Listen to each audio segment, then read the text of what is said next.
안녕하세요, 여러분. 오늘 불교미술의 상징에 대해서 강의를 맡게 된 충남대학교의 주경미입니다. 만나서 반갑습니다. 이번 시간은 불교미술의 상징에 대해서 살펴볼 예정이긴 하지만 이 불교미술의 상징이 사실 워낙 넓은 지역에서 광범위하게 오랫동안 발전해 왔기 때문에 여러 가지 지역별로 다른 상징들도 많기는 합니다. 그래서 일단 수업 자체는 2차 시로 구성을 해서요. 제 1차 시에서는 그 석가모니의 붓다의 일생과 관련된 상징들을 살펴볼 예정이고요. 그 다음에 이제 제 2차 시에서는 탑과 불상의 발전에 대해서 살펴보도록 하겠습니다. 네, 여러분, 불교라는 종교에 대해서 익숙한 분들도 있으실 거고 익숙하지 않은 분들도 있으실 텐데요. 먼저 이 석가모니 붓다의 일생을 살펴보기 위해서는 그 어느 지역에서 태어나신 분인지를 좀 알 필요가 있죠. 불교 자체는 이 동인도 지역에서 이제 시작이 돼서 석가모니의 고향이 동인도거든요. 그래서 이 동인도에서 시작이 돼서 이제 아시아 전역으로 퍼져나간 종교가 불교라는 종교인데요. 이 불교라고 얘기를 했을 때 여기 불이라고 하는 거는 붓다라고 하는 말의 그 한자어 표현입니다. 붓다, 이 산스크리트어의 붓다라고 하는 말이 이제 그 동아시아에서 불이라고 하는 말로 전해져서 붓다에 대한 종교다라고 얘기를 하는 거고요. 지금 우리가 살고 있는 세상에서의 현세불이라고 하는 분이 이제 석가모니라는 분이라서 이제 이 석가모니 붓다의 이제 탄생과 그 다음에 이제 그 붓다의 일생을 통해서 이제 불교라는 종교가 형성이 되어 왔고 그 다음에 이제 그분의 가르침이 이제 아시아로 전해지면서 불교가 형성이 됐기 때문에 인도에서 시작이 된 종교다라는 걸 좀 기억하실 필요가 있습니다. 여기 보시면 그레이트웨이하고 그 다음에 테라바다 이렇게 나눠져 있는데요. 이거는 이제 불교에서 보통 그 대승불교라고 얘기를 하는 거를 그레이트웨이라고 영어로 써놨고요. 그 다음에 테라바다라고 하는 거를 소승불교라는 말로 한국어로 번역을 많이 하는데 최근에는 이 테라바다는 소승불교로 번역하지 않고 상좌부 불교라고 번역을 합니다. 그 다음에 이제 여기 다이아몬드웨이라고 마지막에 써놓은 거는 티베트와 몽골을 중심으로 해가지고 그 금강승 밀교, 그러니까 후기 밀교를 중심으로 하는 티베트 밀교를 믿는 지역들을 이제 나누어서 세 개의 커다란 이제 종파가 있는 것으로 이제 설명을 했는데요. 기본적으로 이제 세 종파로 나누게 되는 거는 훨씬 후대이긴 하지만 모든 가르침은 다 이 기원전 6세기 때 실존 인물이었다고 믿어지는 이 석가모니라는 사람과 관련이 있습니다. 이 불교의 성자 석가모니 붓다를 상으로 표현한 것을 이제 불상이라고 얘기를 하는데요. 사실 불상이라고 하는 거는 붓다의 상뿐만 아니라 그 불교에서 만들어진 모든 상을 불상이라고 부르는 경우도 있습니다. 네, 불교에서 표현하는 모든 상들을 불상이라고 얘기를 하지만 그 중에서도 특히 붓다를 표현한 것을 불상이라고 부르는 경우도 많습니다. 이렇게 광의 의미와 그 좁은 의미, 협의의 의미의 불상이라고 하는 건 조금 차이가 있다는 걸 기억을 하시고요. 지금 먼저 그 불교를 이해하기 위해서 제일 먼저 봐야 되는 것이 세계관입니다. 이 인도라고 하는 데서 시작이 된 이 불교는 불교 발전 이전에 있었던 인도의 원래 종교인 힌두교의 세계관을 영향을 상당히 많이 받습니다. 이 불교와 힌두교의 세계관을 이해하는데 가장 쉽게 이용이 되는 그림 또는 상징물이라고 하는 게 지금 보고 있는 이 육도 윤회도의 도상입니다. 이 육도 윤회도라고 하는 거는 이 불교에서 말하는 세계관 중에서 육도를 표현한 그림으로서 이 육도라고 하는 것을 먼저 이해해야 이 붓다라고 하는 그 부처라고 하는 분이 무엇을 가르치는지를 이해할 수 있는데요. 이 육도라고 하는 것은 6개의 길을 말합니다.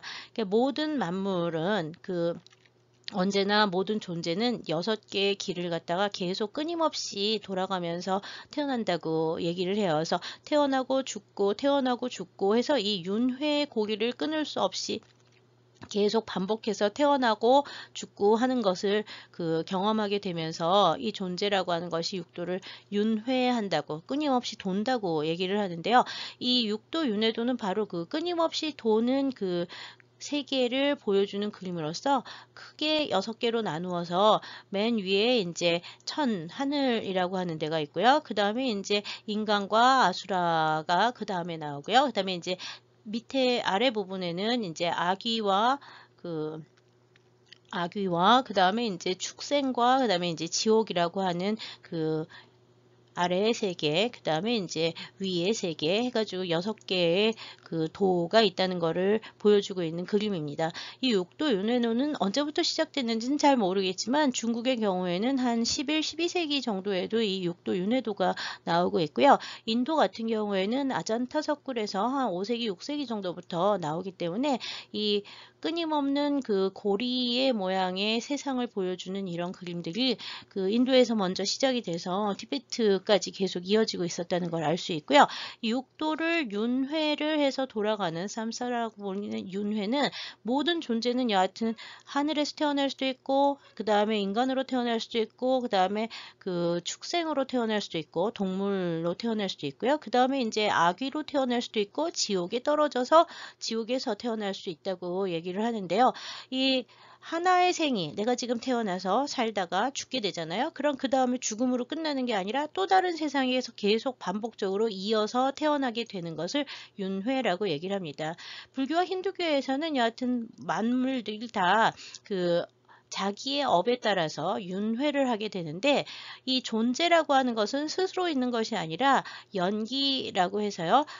다른 존재들과 끊임없이 만나고 닿고 하면서 그 어떤 원인이 있기 때문에 계속 결과라고 하는 이 결과가 우리가 살고 있는 이 삶이라고 보는데 이 어떤 그 원인이 되는 근본적인 이유들이라고 하는 게 계속 맞부딪혀 가면서 존재와 존재가 맞부딪히게 되면은 하나의 연기가 생기고요. 그 다음에 이 존재와 존재가 또 다시 다른 길로 가게 되는데 이 끊임없이 만남이 이어지고 끊임없이 자기의 업을 쌓아가는 과정에서 윤회라고 하는 게 이루어진다고 이야기를 하고 있어요.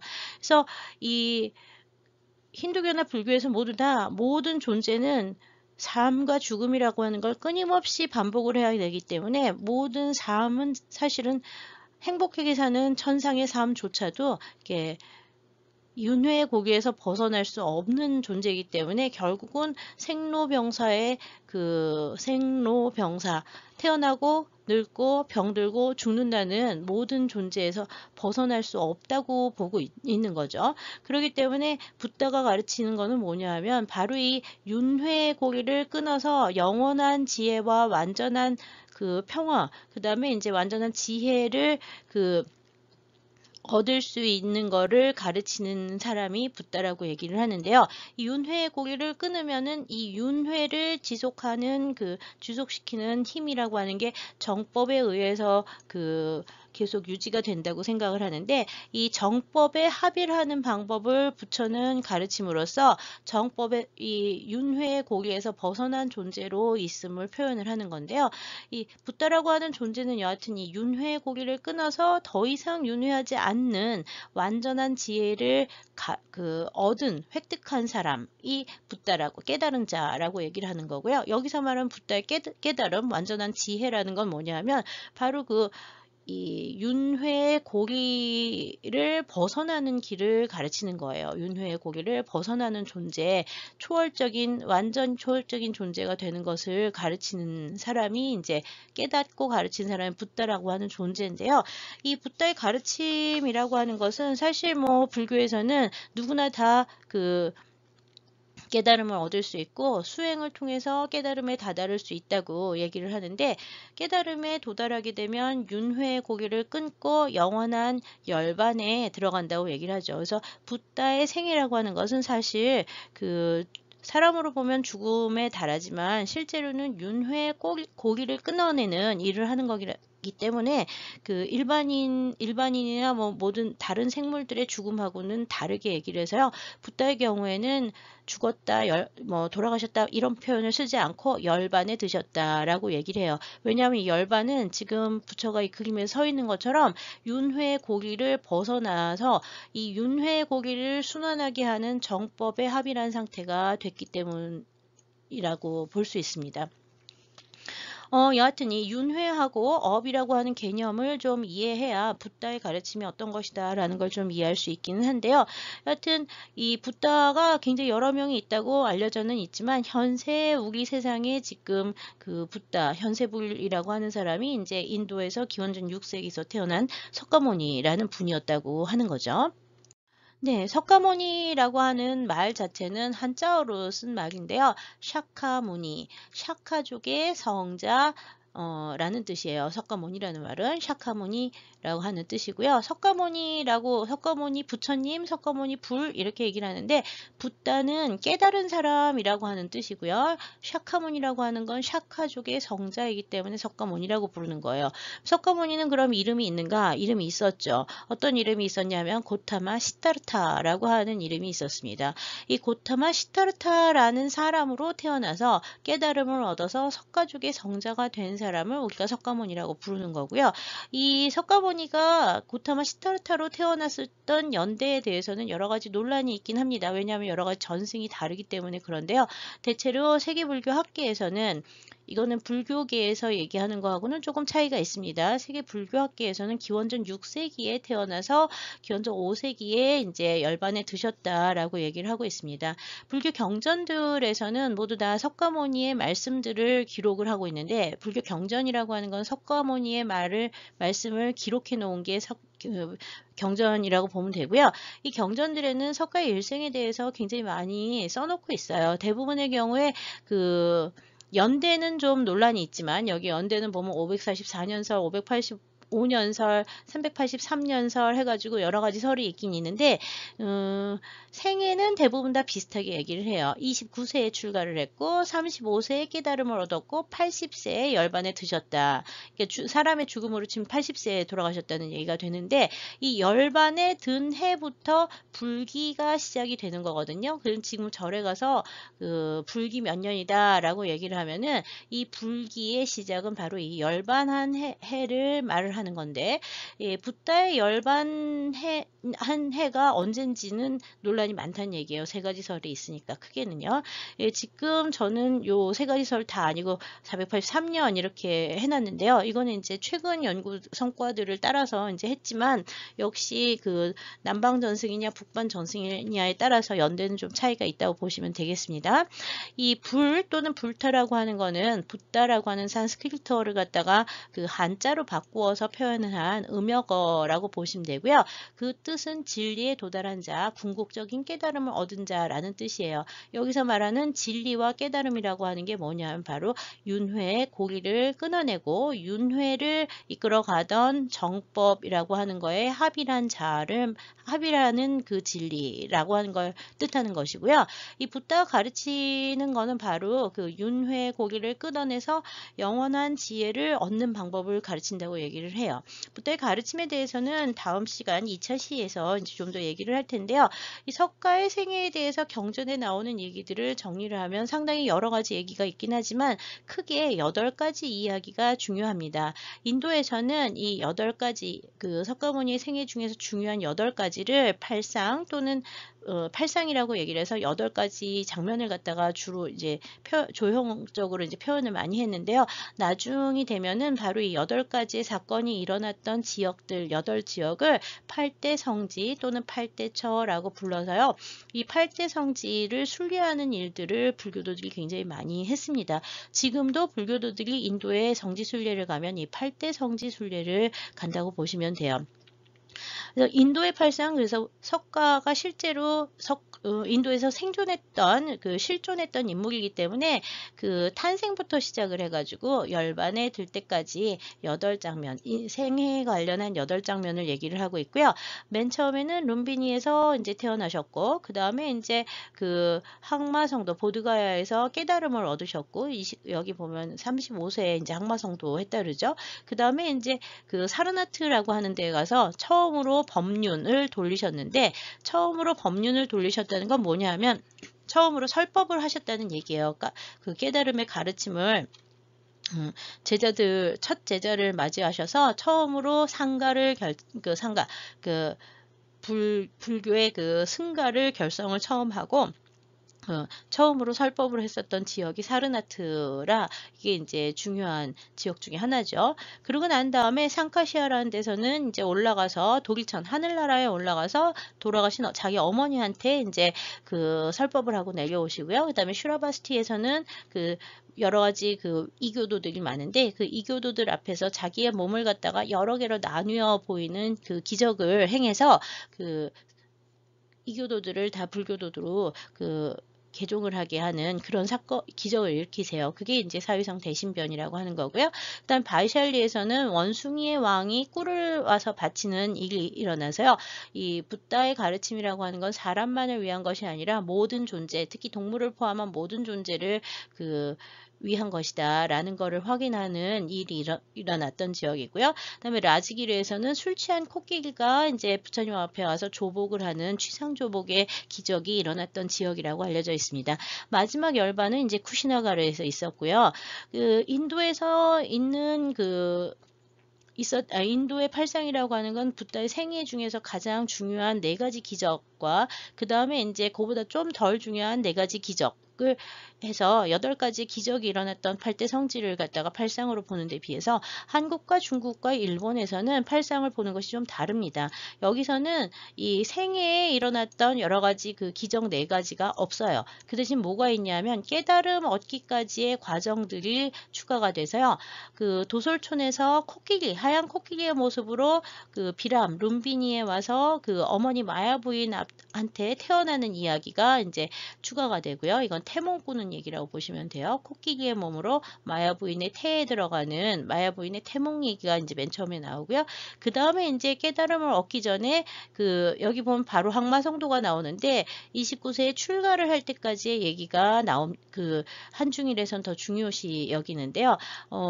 왕성에서 이제 자라다가 사방의 문으로 나가서 인간의 생로병사에 대해서 깨닫게 되는 계기가 이 사문유관, 사방의 문으로 나가서 놀면서 생각을 하게 되는 그런 이야기고요. 그 다음에 이제 죽은 사람을 만나고 병든 사람을 만들면서 사람이라고 하는 건 누구나 다 병들고 늙어서 죽는다는 걸 알게 되고 그거를 갖다가 그 괴로움에서 벗어나려면 깨달음을 얻어야 된다고 해야 된다는 가르침을 당시 이제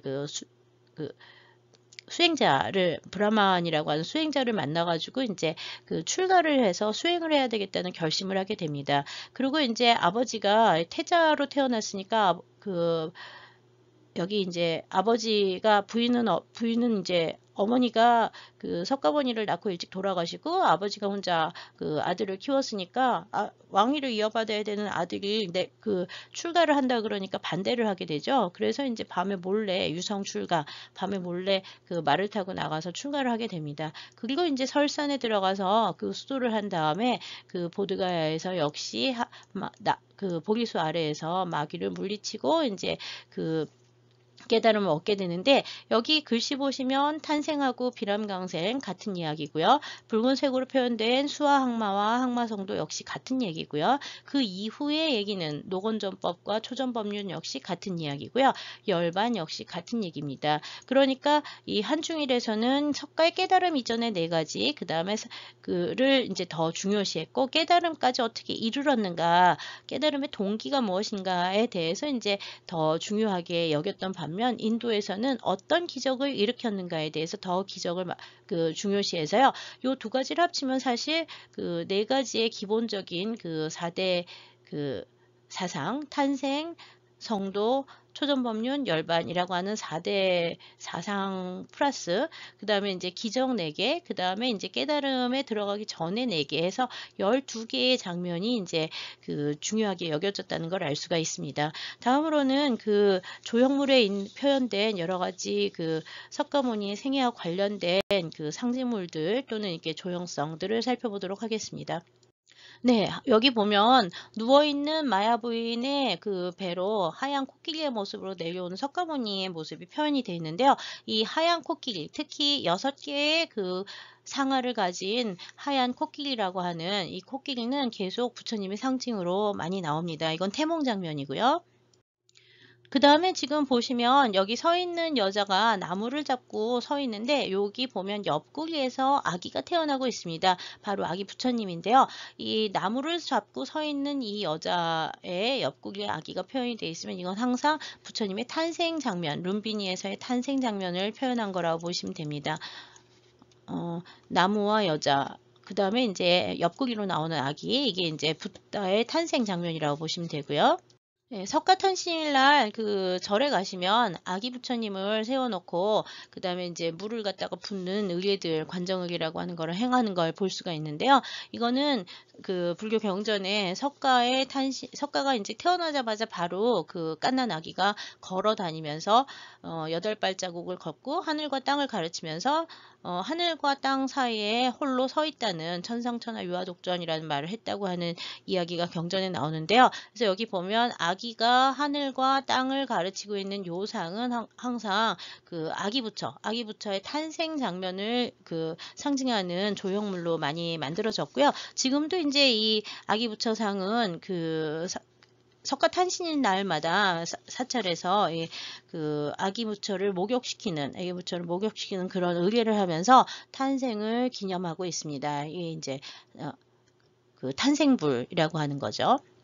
네, 그 다음에 이제 여기 보면은 태자인 시다르타가 밤에 이제 말을 타고 유성 출가하는 장면을 보고 있는데요. 이 말하고 그 다음에 이제 그 마부하고 그 다음에 여기는 잘 표현이 되어 있지는 않지만 그 하늘의 천신들이 나와서 여기는 비천으로 대신 표현이 되어 있습니다. 하늘 천신들이 나와서 이 유성 출가를 도왔다고 하고요. 출가를 부처님은 그 고향에서 멀리, 고향은 이제 카필라바스투라고 하는 데고요. 태어난 데는 이제 그 룸비니라고 하는 데죠. 룸비니는 지금 네팔 지역에 있습니다. 그래서 이 부다는 출가를 하고 난 다음에 맨 처음에는 이제 자기가 끊임없는 고행을 해서 깨달음에 도달할 수 있다고 생각을 해서요. 히말라야로 들어가서 설산에서 수도를 했다 그래요. 그래서 지금 보고 있는 거는 2, 3세기 간다라에서 만들어진 상인데요. 해골처럼 만들어져 있지만 이거는 석가의 그 고행을 그 표현하고 있는 고행상입니다. 가끔 이 고행상, 해골처럼 표현된 고행상들이 많이 나오는데 이건 석가의 깨달음을 위한 고행이라고 보시면 되고요.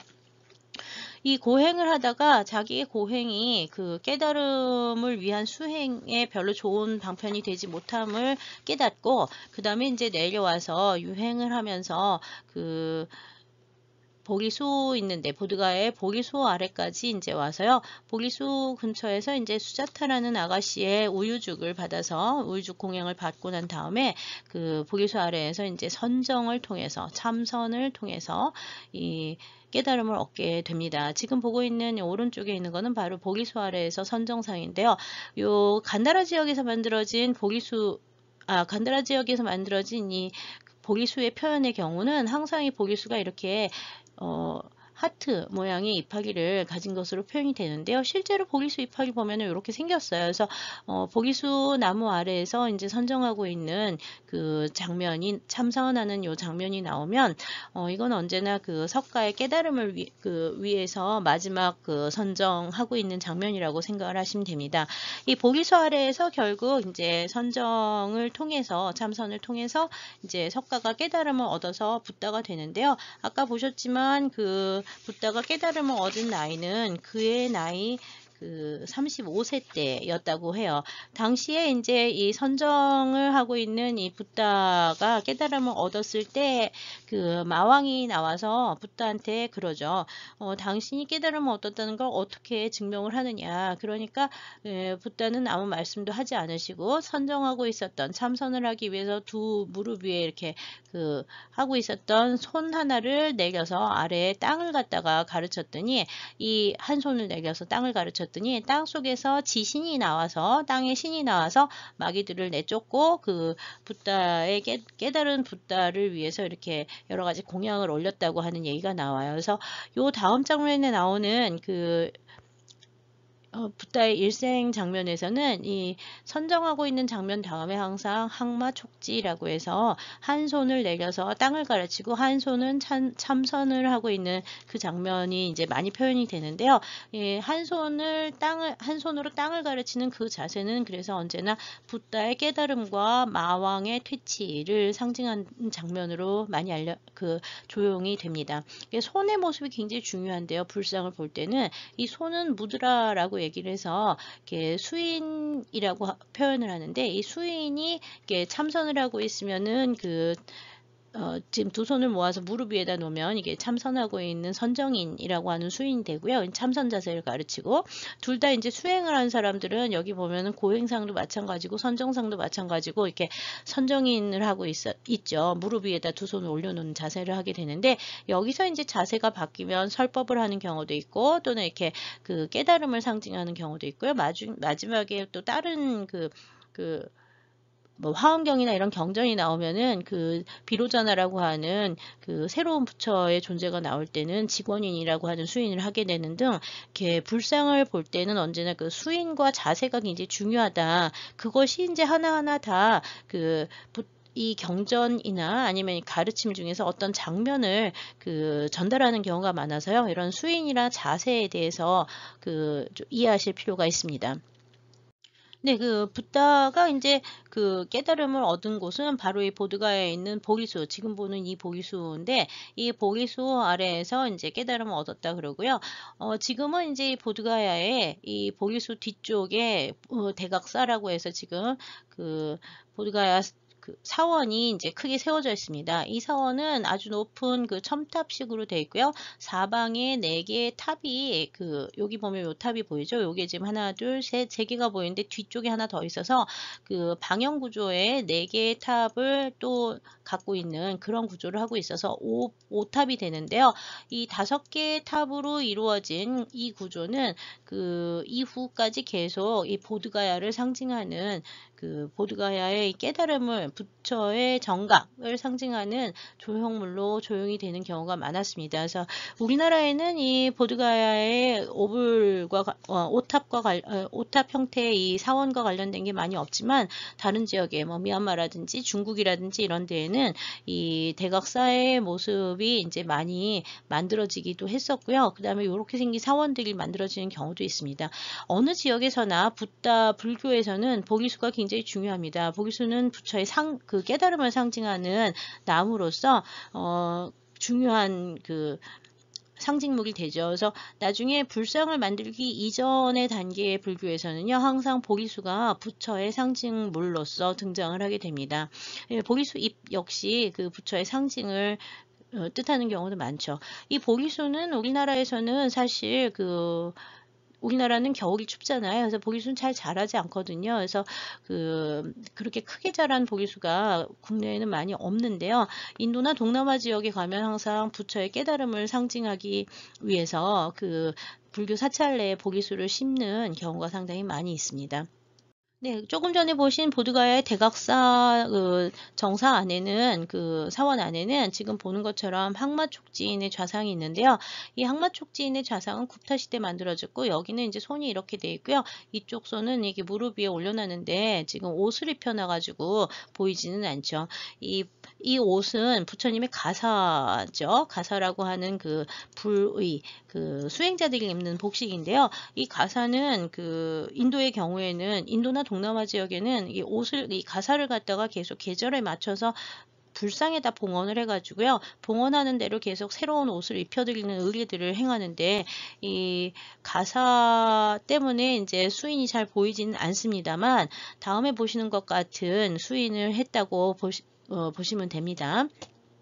네, 지금 보시고 있는 장면이 한 손은 선정인을 취하고 한 손은 땅을 가르치는 항마촉지인을 한 불좌상인데요. 지금 보시는 건 시대가 조금 늦은 인도 불상이긴 합니다만, 위에 있는 나무는 역시 보리수 이파리, 이렇게 생긴 보리수 이파리를 표현해 놓은 보리수 아래에서 항마촉지인을 하고 있는 상을 표현한 것으로서 석가모니의 깨달음을 상징하는 석가상이라고 보면 되겠습니다.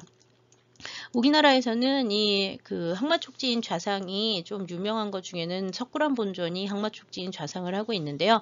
인도의 그 불상 양식하고 상당히 비슷해서 항마촉진을 한 석가상으로 이상을 보기도 하고요. 그 다음에 이제 뭐 본尊이 다른 것이다라고 존명을 다르게 해석하는 경우도 있는데요. 석굴암에는 보기수는 표현되어 있지 않습니다. 예. 여하튼 이 항마촉진은 기본적으로 그 석가의 깨달음을 상징하는 석가상으로 많이 조형이 됐고요. 우리나라의 경우에는 시대가 좀 많이 늦으면서 그 뭐 아미타나 아니면 뭐 그 비로자나 뭐 이런 거로 해석을 하기도 합니다만, 기본적으로 이 항마촉진 좌상은 세계 어디에서나 다 석가의 깨달음을 상징하는 상으로서 만들어지기는 합니다. 물론 이제 중의적인 의미가 있기는 합니다만, 석가의 깨달음을 상징하는 항마촉진이라고 하는 수인에 대해서 말씀드렸습니다. 깨달음을 얻은 석가모니는 그 북쪽으로 올라가서 그 사르나트라는 지역에 가서요. 이 사르나트에 이제 녹야원이라고 하는 사슴 정원이 있었는데, 이 사르나트의 녹야원에서 5명의 비구를 만나서 처음으로 그 자신의 깨달음에 대해서 설법을 합니다. 그것을 이제 그 사건을 초전법륜, 처음으로 법륜을 돌린다. 법륜이라고 하는 것은 그 다르마, 정법을 상징을 하는 거고요.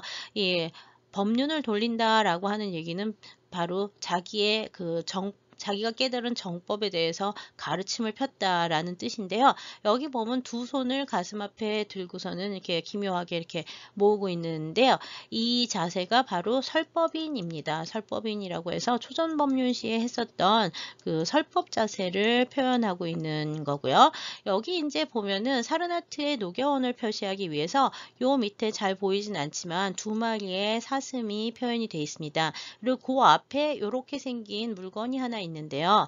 오른쪽에서도 보시면 2마리의 사슴이 있고, 그 다음에 여기 보면 이렇게 생긴 물건이 있는데, 요게 뭐냐 하면 요게 그 바퀴예요. 정법을 상징하는 바퀴인데, 이 바퀴가 보면은 이렇게 축이 있잖아요. 그래서 옆에서 보면 바퀴 살이 보이지만 앞에서 보면은 이렇게 축이 있는 모형으로 표현을 해서 여기 살이 이렇게 표현이 돼 있거든요. 그래서 이렇게 표현이 된 거는 항상 그 사슴 2마리와 사슴 2마리, 그 다음에 이제 여기 정법의 바퀴 해가지고 요 바퀴와 그 사슴 2마리로 표현을 해서 역시 농야원을 상징하고 있는데요. 나중까지 이 사슴 2마리와 그 다음에 이제 이 바퀴를 표현하는 요 상징은 계속 이 사르나트의 초전법륜과 첫 번째 승가의 결속이라고 하는, 그러니까 불교에서 그 승가 교단이 처음 설립이 되는 것이 바로 이 녹야원에서의 설법이라고 얘기를 하는데요.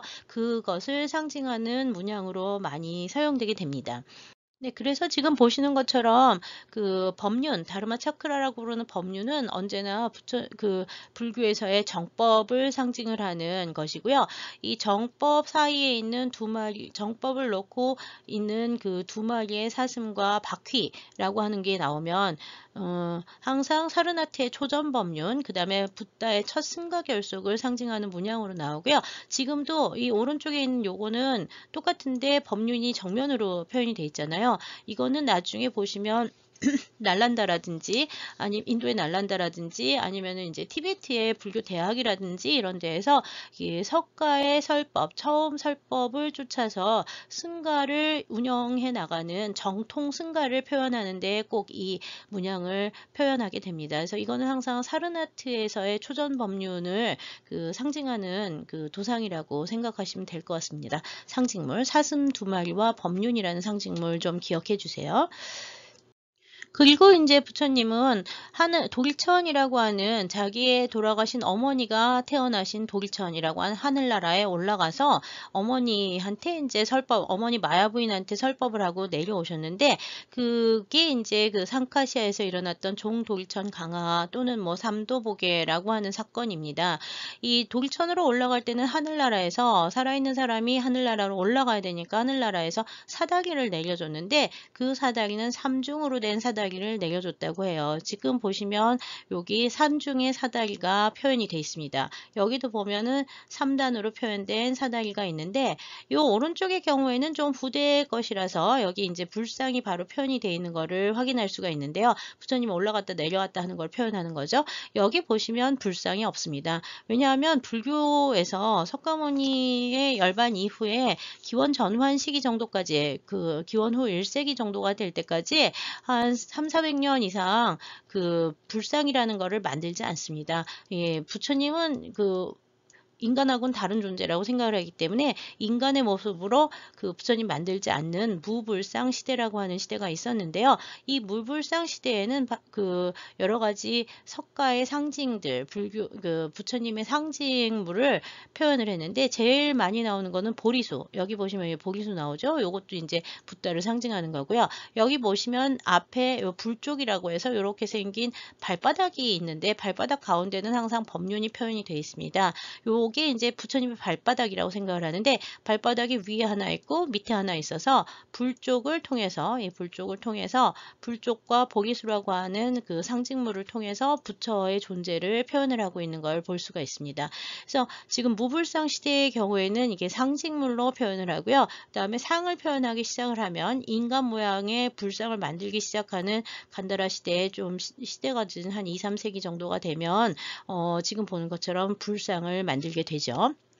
지금 보시는 건 이제 바이샬리에서 일어났던 원숭이의 왕이 붓다에게 꿀을 공양하는 장면을 한쪽은 인도의 산치대탑에서 보고 있고요. 이쪽은 좀 시대가 늦은 한 10세기, 11세기 정도의 11에서 12세기 정도의 미얀마 바간에서 만들어진 그 원우복밀 장면을 보시고 있는데요.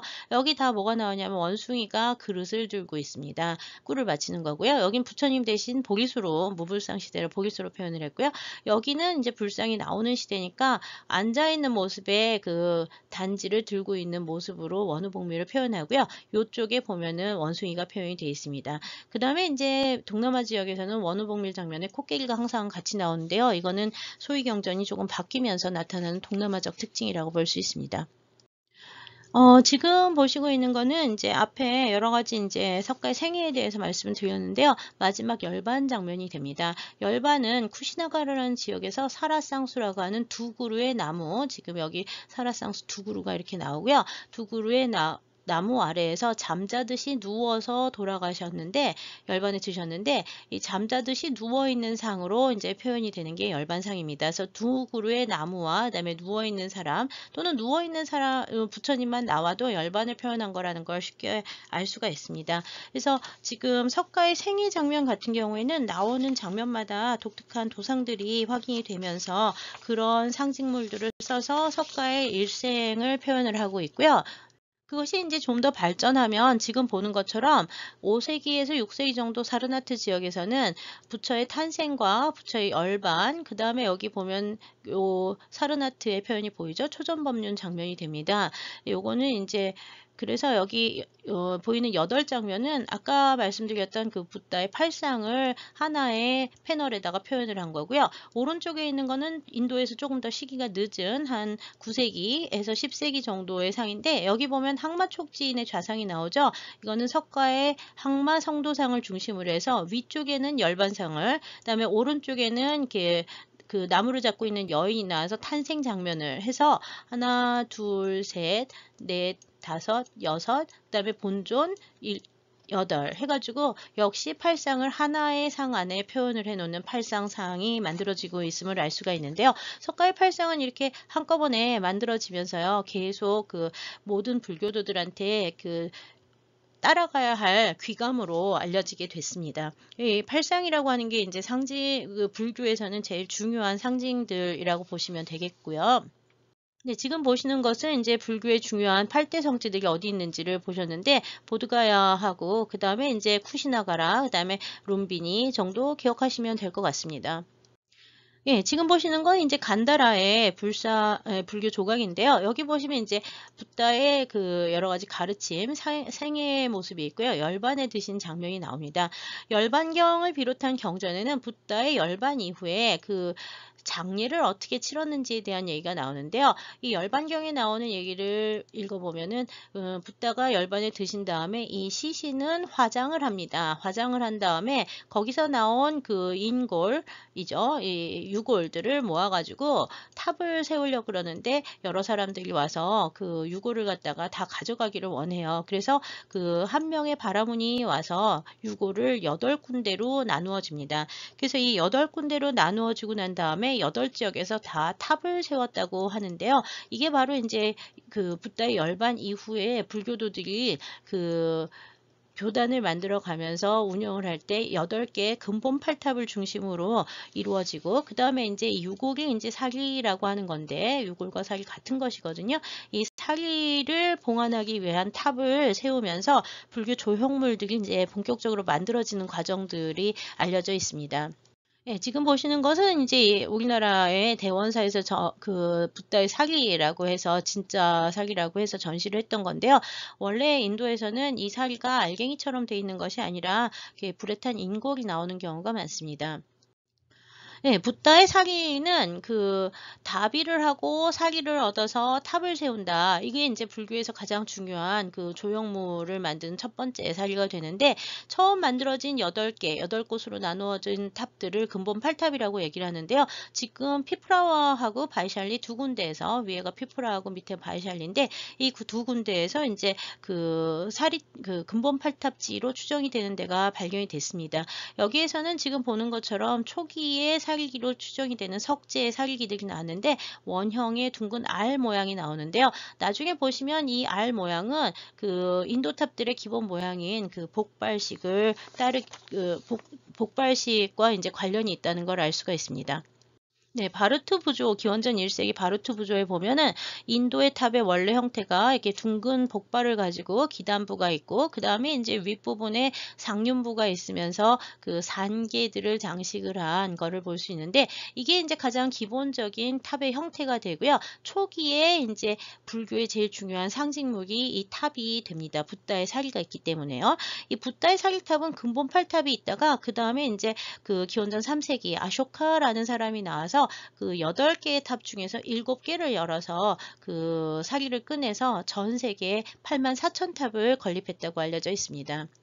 네, 지금 아쇼카는 인도에서 처음으로 이 통일 제국을 강대하게 이루었던 사람인데요. 우리 한자어로 쓸 때는 아유강이라고 얘기를 합니다. 실존했던 인물이고요. 마우리아 왕조 때의 왕인데, 수도는 파탈리푸트라라고 해서 이 지역에 있었습니다. 전체를 갖다 정복 전쟁을 했는데, 나중에 이제 이 사람이 불교로 개종을 해서 그 근본 8탑 중에 7개를 열어서 그 84,000탑을 만들었다고 하는 게 아유강경 같은 경전에 이제 전해지고 있고요. 현재 인도와 파키스탄 지역에 가면 지금 석칙이라고 해서 아쇼카의 칙령, 그 자기가 다스리는 모든 나라의 사람들은 다 정법을 믿고 따라야 된다고 하는, 불교를 믿으라고 하는 그 칙령을 내겼던 걸 새겨놓은 석칙이 있기도 하고요. 그 다음에 다음 장에 보시를 석주와 같은 탑을 만들고 석주를 세워서 역시 그 칙령을 새겨놓던 것들이 확인이 되고 있는데요.